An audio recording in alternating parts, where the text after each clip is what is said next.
E vamos falar um pouquinho de Felipe Nasser também, já que a gente citou ele aqui várias vezes, a Bárbara usou ele como exemplo, o Fábio Campos usou ele também aí, falou um pouquinho.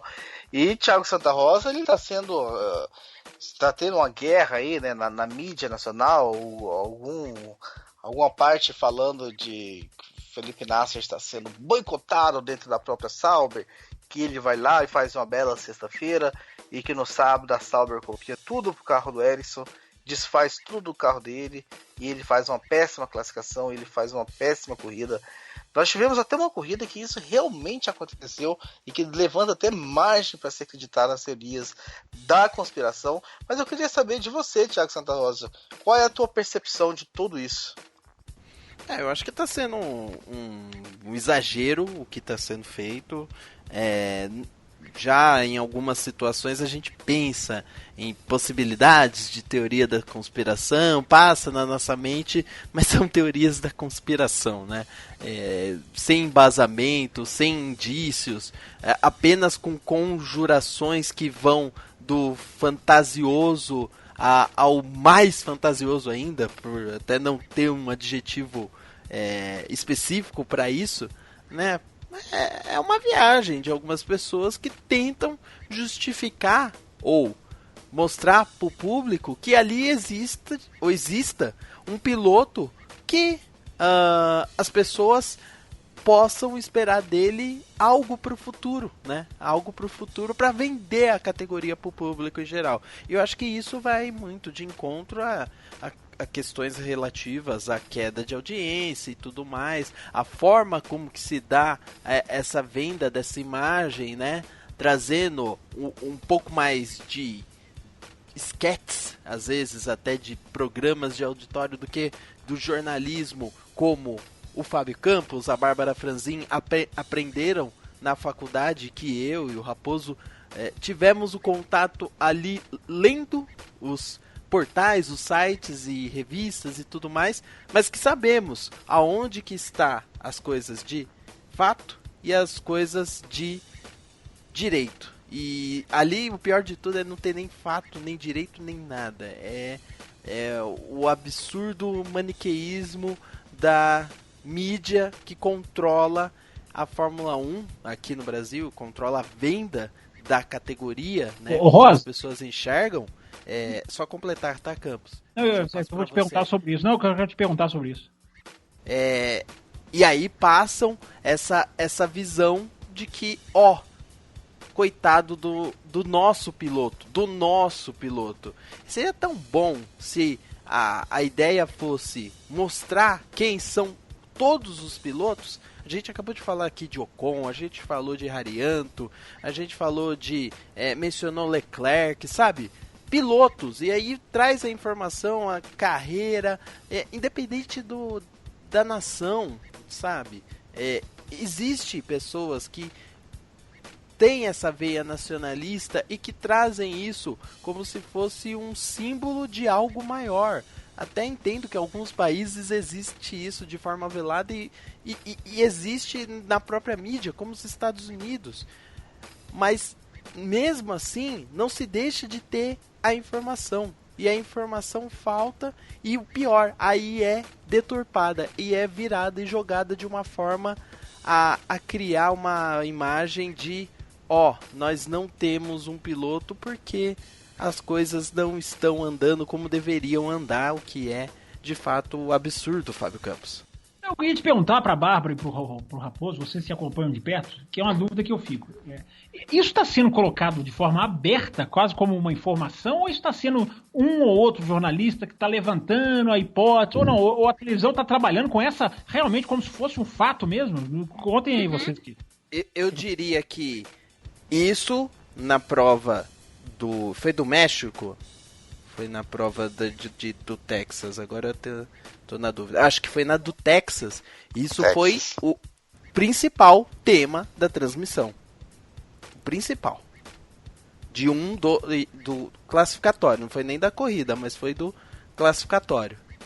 Raposo e Bárbara, tem algo a acrescentar antes de eu comentar? Bárbara Franzin. Por favor. Eu tenho, porque até o Cesarino me perguntou aqui, falando coisas da Stock Car, né? E ali tá uma briga entre o que o Lito fala e o que o Reginaldo fala. Então o Lito tá falando que não, está cravado na Force India, aí vem o Reginaldo e fala, não, vai mais pra Renault, aí parece que eles meio invertem, sabe? E o pessoal que, querendo ou não, tem aquela fonte de informação que tá ali assistindo, fala, opa, olha só, que bacana, o menino tem um assento já ali nessa equipe, aí depois escuta outra coisa, pô, mas não era naquela ali e tal. E a informação não tá 100% confirmada, não saiu, gente. Eu acredito quando a equipe emite o comunicado, quando o cara aparece ali dando entrevista. Eu acredito em alguns veículos também que não costumam dar a notícia antes da hora, mas os brasileiros estão cravando que as coisas estão acontecendo, elas não estão acontecendo, sabe? Então tá ficando feio já. Antes de passar pro Fábio Campos, eu queria só dizer o seguinte. Eu tenho um receio muito grande de desacreditar nas coisas depois de Singapura 2008. Tem isso também, né? E até 2007 também, né? O 2007 eu acho até maior que 2008. Por mais que foi mais fantástico, mas 2007 também haja história por trás dessa Fórmula 1. O Campos já comentou a respeito disso, né? Algumas vezes. Eu só acho assim, existem os podres, existem os momentos baixos, mas não é porque eles existiram que todos os momentos são baixos, né? Eu acho interessante até essa colocação do Raposo, mas eu fico pensando, e se eu estivesse na cabine de transmissão com essas pessoas, eu só deixaria uma pergunta no ar. Eu já falei aqui no Café com Velocidade, vou apenas deixá-la.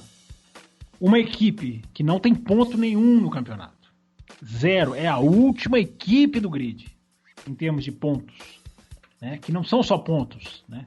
Se eu não me engano, eu não tenho certeza dessa informação, a diferença do 10º, que ganha o 10º, que ganha prêmio, e o 11º, que não ganha prêmio, onde está a Sauber, se não me engano, são 35 milhões de dólares.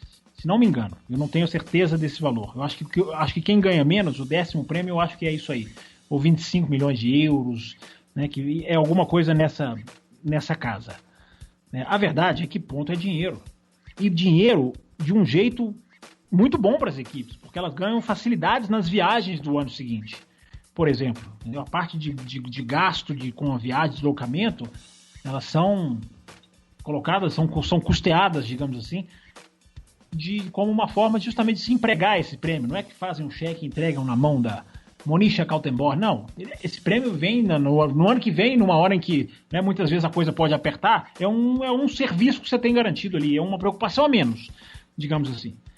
Então eu deixo a pergunta no ar, gostaria muito que essa pergunta chegasse para um desses twitters da vida, vocês ouvintes que vão estar na sexta-feira acompanhando o Grande Prêmio do Brasil, claro, devem fazer isso mesmo, mandem um Twitter para ele, façam essa pergunta, será mesmo que uma equipe que está à beira da falência, que já repito aqui, vai correr o ano que vem com o motor atrasado, ou seja, está cada vez mais indo para o buraco junto com outras, será que uma equipe dessa vai desistir de ganhar um ponto?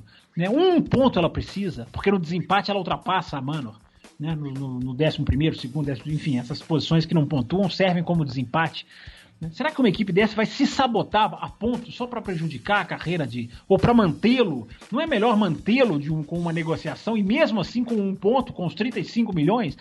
Né? Será que o pensamento é tão, né, pequeno? Porque por mais que o Raposo tenha citado Singapura, ali era uma equipe fazendo uma besteira colossal, a maior, talvez a mais grave, o mais grave mau caratismo de uma equipe na história da Fórmula 1, mas para se beneficiar. Agora, uma equipe se prejudicar por causa de um piloto, eu acho que isso é de uma brasileirice dessas doentias, né? Porque existe a brasileirice doentia, né? De quem está brigando por algo que não quer.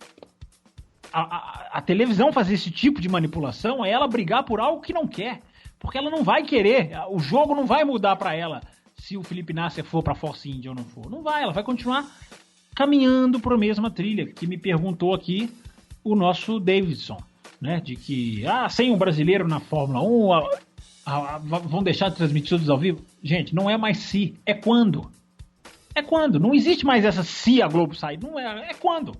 A discussão de vocês que são telespectadores desses canais deveria ser: como será a transmissão do Sport TV? Né? Teremos mais horas antes, teremos mais horas depois.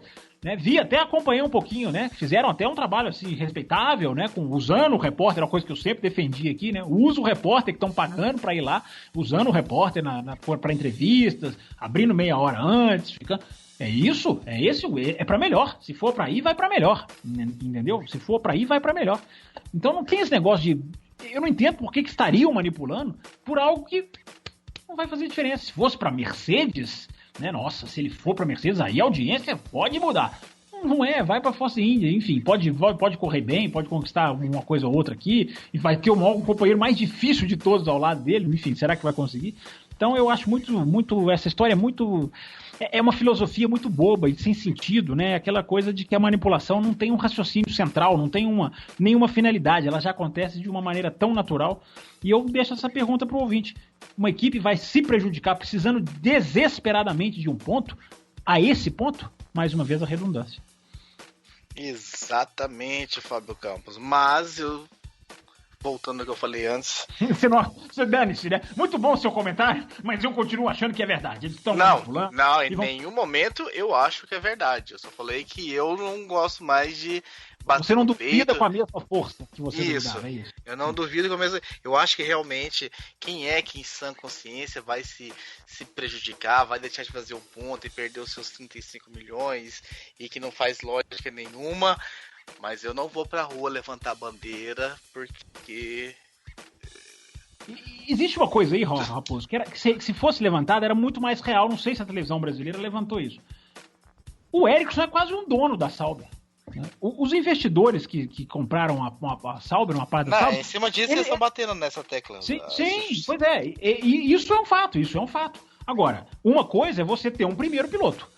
Outra coisa é você sabotar um segundo piloto. E são duas coisas completamente diferentes. Né? E uma última coisa, prometo.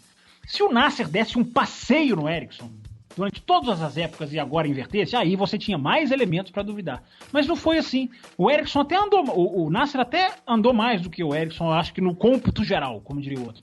Mas não é nenhuma mudança da água pro vinho. Nossa, o Ericsson tá deixando... Ele nunca deixou. Não, eles sempre foram ali meio que... Né, com uma leve vantagem pro Nasser. Não tá acontecendo nenhuma mudança da água pro vinho, que você fala, meu Deus, olha lá, o Hamilton passou a tomar 8 segundos do Rosberg, alguma coisa está acontecendo. Não é isso. Ele nunca teve tanta essa vantagem pro Ericsson, e muitas vezes no ano passado, quando não tinha essa história de manipulação, o Ericsson foi muito mais à frente do que ele na classificação, enfim, em outros resultados. Embora ele tenha mais pontos, tenha feito mais pontos, faça-se essa justiça. Exatamente. Então é isso. Com isso a gente... Passamos aí no cenário sobre a disputa do título, falamos um pouquinho sobre as danças das cadeiras, e agora a gente vai falar um pouquinho sobre o GP do Brasil, a sua importância, pontos positivos, mas nós vamos abordar tudo isso dentro das corridas clássicas, Thiago Santa Rosa.